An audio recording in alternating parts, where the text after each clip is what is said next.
Halo teman-teman, masih melanjutkan bahasan kita sebelumnya mengenai Donghua Shaolin di season keduanya. Karena performa buruk saat latihan, Master Xiao menghukum para murid Akademi Sri Langke untuk berlari mengelilingi kota dengan memikul keranjang berisi batu. Sebelum lanjut, saya mau mengingatkan bagi kalian yang belum menonton season pertamanya, saya sarankan untuk menontonnya terlebih dahulu agar tidak gagal paham saat mengikuti ulasan kali ini. Untuk link season pertamanya sudah saya taruh di deskripsi ya. Juga harus saya ingatkan bahwasanya konten kali ini sudah jelas akan mengandung banyak spoiler. Jadi kalau kalian belum dan ingin menontonnya secara langsung, segera close video ini ya. Baiklah, kalau kalian sudah siap, mari langsung saja kita mulai.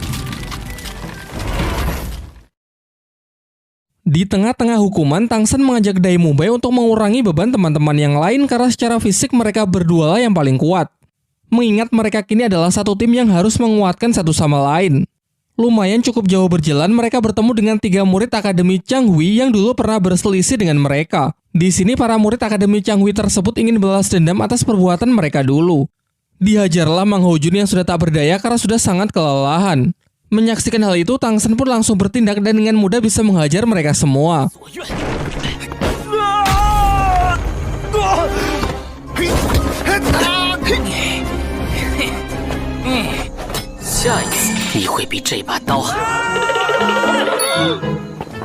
Kemudian melanjutkan hukuman tersebut, teman-teman yang lain mengambil kembali beban yang sempat dititipkan ke Tang Shen dan Dai Mubai karena melihat mereka berdua yang memikul beban terlalu berat. Singkat cerita, setelah berupaya keras melewati masa-masa sulit, mereka semua pun telah menyelesaikan hukuman dan tiba di gerbang Akademi Sri Langke.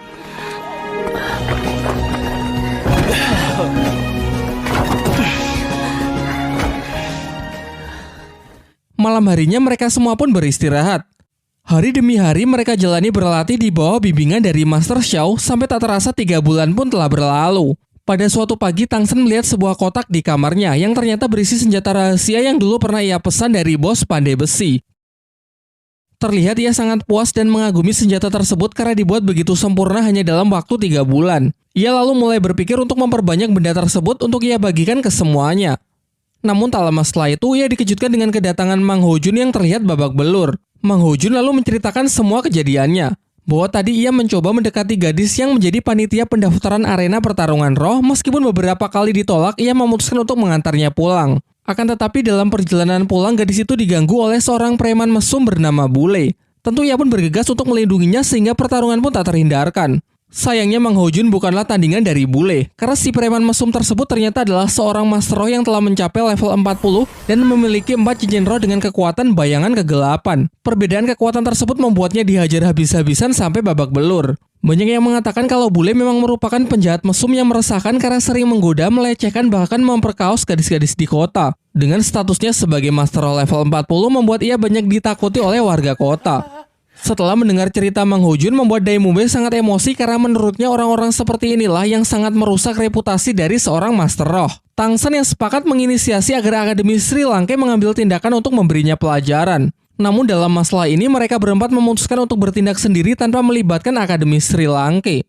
Mereka pun mengendap-endap keluar asrama. Xiao yang mengetahui pergerakan mereka menawarkan dirinya untuk ikut membantu.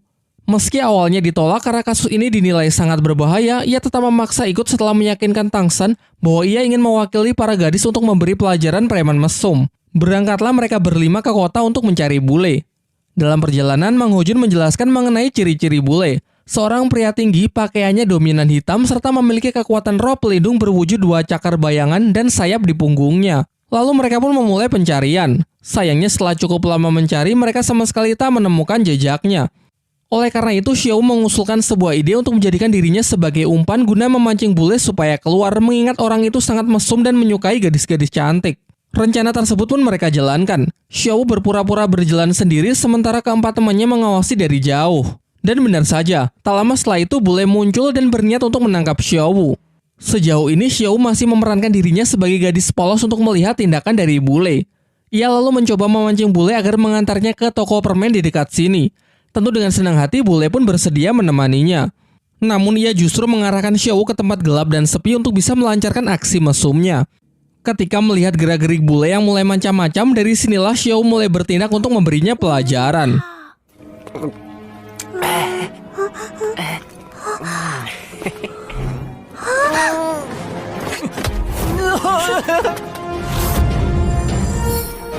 师兄，这逃不掉了。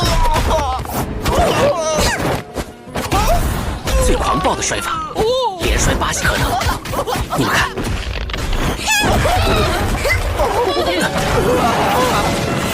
Setelah Xiao menghajarnya hingga babak belur, mereka berniat untuk langsung pulang. Namun Tang San merasa kalau hukuman seperti ini masih belum cukup untuk membuat orang ini jera, sehingga ia ingin memberinya hukuman yang tak pernah akan bisa ia lupakan seumur hidupnya. Sementara itu, diperlihatkan Kepala Akademi Flander bersama Master Xiao tengah membicarakan masalah keuangan akademi yang semakin menipis. Hal ini karena metode pengajaran dari Master Xiao selama 3 bulan terakhir ini sangat intens serta terlalu boros dalam memberikan fasilitas kepada para murid sehingga membuat anggaran biaya benar-benar membengkak. Namun Master Xiao mengatakan agar Flander tak merisaukan hal tersebut karena ia memiliki rencana tersendiri untuk memperbaiki keuangan akademi sekaligus sambil melatih para murid ke tingkat berikutnya.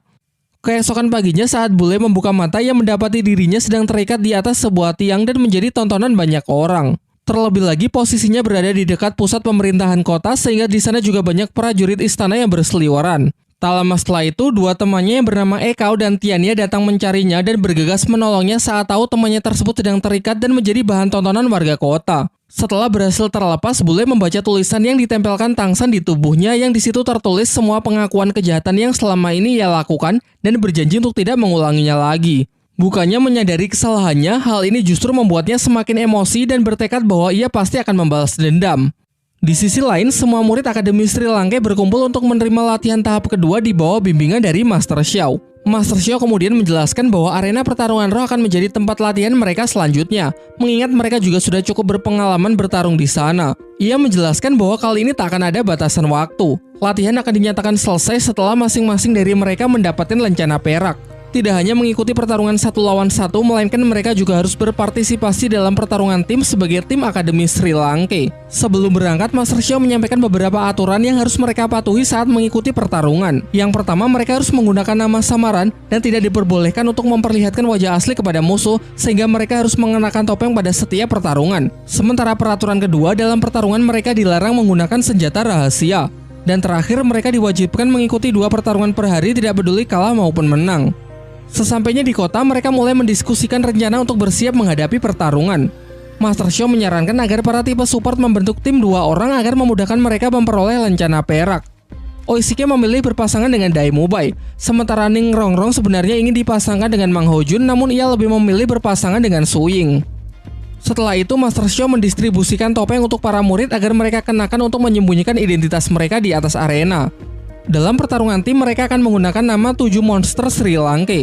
Namun dalam pertarungan 1 lawan 1 dan 2 lawan 2, masing-masing dari mereka akan ia beri nama samaran. Dai Mubai menggunakan nama samaran Harimau Putih, Oishike sebagai Paman Sosis, Mang Hojun sebagai Phoenix Api, Tang San sebagai Dewa Asura, Xiao sebagai Kelinci Iblis, Su Ying sebagai Musang Neraka, dan Ning Rongrong sebagai Dewi Pagoda. Singkat cerita, dengan masing-masing skin barunya, para murid Akademi Sri Lanka pun memasuki arena pertarungan. Pertarungan pertama dimulai oleh pasangan Tang San dan Xiao melawan tim tikus dan kucing. Tercatat tim yang menjadi lawannya ini telah menang sebanyak 5 kali berturut-turut, sehingga tidak heran kalau semua penonton berekspektasi tinggi kalau tim Tang San akan dibuat babak belur.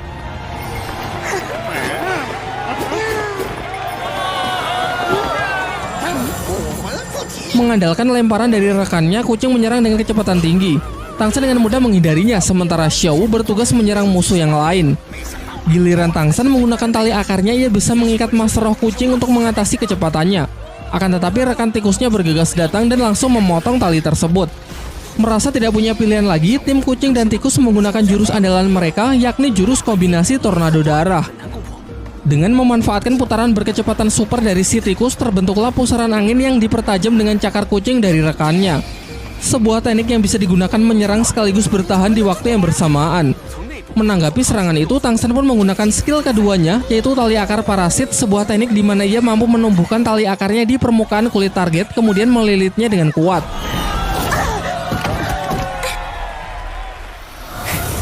Dengan ini pertarungan pun berakhir dengan kemenangan dari pihak Tang San dan Xiao Wu.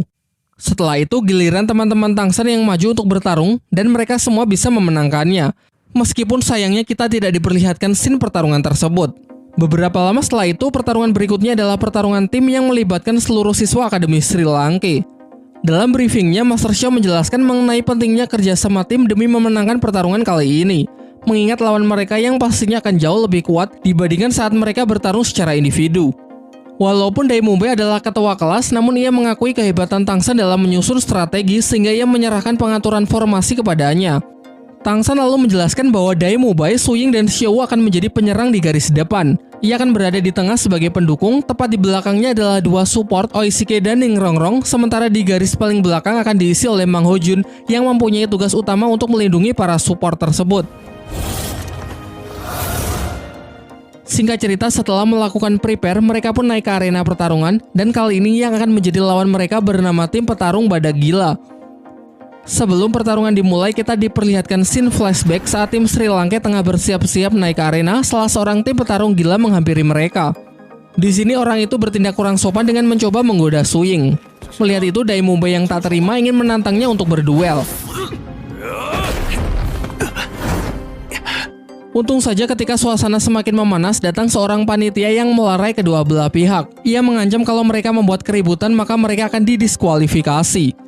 Sebelum pergi, panitia itu mengatakan kepada para murid Sri Lanka bahwa yang akan menjadi lawan mereka merupakan pemegang rekor tak terkalahkan semenjak datang ke tempat ini. Selain itu, mereka juga terkenal sangat kejam. Yang menjadi lawan mereka selama ini kalau tidak mati pasti akan terluka sangat parah. Oleh karena itu, ia menyarankan jika tim Sri Lanka sudah terdesak, akan jauh lebih baik jika segera menyerah. Namun peringatan itu tentu sama sekali tak menurunkan tekad Dai Mubai dan para siswa Akademi Sri Lanka lainnya. Kembali ke masa sekarang, kini kedua tim sudah berada di dalam arena dan siap untuk memulai bentrokan pertarungan tim 7 lawan 7. Kemudian mereka pun menunjukkan kekuatan roh pelindung mereka masing-masing. Tang San menugaskan Dai Mubai untuk by one melawan ketua tim yang memiliki kekuatan roh pelindung badak hutan.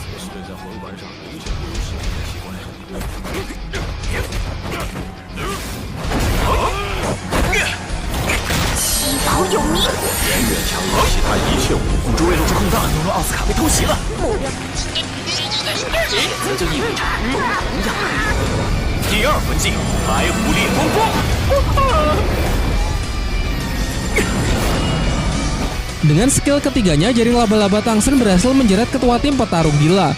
Dan sejauh ini pihak Tang San lah yang sangat mendominasi pertarungan tersebut. Akan tetapi pada langkah berikutnya Tang San salah perhitungan, ia mengabaikan peringatan dari Master Xiao untuk menghabisi tipe support dari pihak lawan yang memiliki kekuatan roh pelindung cakram harapan. Setelah orang tersebut berhasil menyelesaikan persiapan tekniknya, kini masing-masing dari anggota tim petarung badak gila mendapatkan buff kekuatan dan kecepatan secara signifikan. Terlebih lagi skill itu memiliki pasif untuk menghilangkan rasa sakit, sehingga pihaknya bisa terus bertarung secara membabi buta. Dengan ini keadaan pun berbalik 180 derajat. Merasa pihaknya semakin terdesak, Tang San pun menginisiasi untuk memanfaatkan sosis terbang Oishike guna menghindari kegilaan dari lawannya. Namun masalahnya skill Oishike juga tak akan bisa bertahan lama. Terlebih lagi pihak lawan yang tak kehabisan akal, mereka masing-masing mendesak pihak Tang San dengan menggunakan serangan bebatuan. Kondisi semakin diperparah dengan Ning Rongrong yang terkena jeratan jaring laba-laba dari si musuh wanita. Beruntung saat akan menghantam pilar, Oishike datang untuk melindunginya. Karena durasi sosis terbang hampir mencapai batasnya, Tang San meminta Oishike untuk membuatkannya lagi. Sayangnya sekarang kekuatan Oishike sudah terkuras habis sehingga ia hanya bisa membuat satu sosis lagi. Tang San berencana memakan sosis terakhir tersebut, sementara teman-temannya ia perintahkan untuk keluar dari arena karena ia ingin menyelesaikan pertempuran seorang diri. Teman-temannya pun menurutinya untuk keluar arena dan mempercayakan semuanya kepada Tang San. Menurut pengamatan Tang San, ia menyadari kalau semua musuh yang mendapatkan buff memasuki mode setan yang artinya meski kekuatannya meningkat drastis, namun perlahan kesadaran mereka mulai menghilang. Sehingga target utama Tang San adalah untuk mengalahkan si wanita laba-laba yang menjadi satu-satunya anggota tim yang terjaga.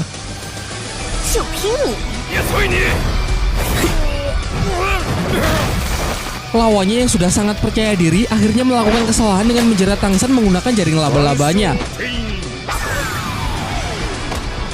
Tanpa terduga-duga, Tang San justru menyerap kekuatan tersebut dan menarik lawannya ke arahnya.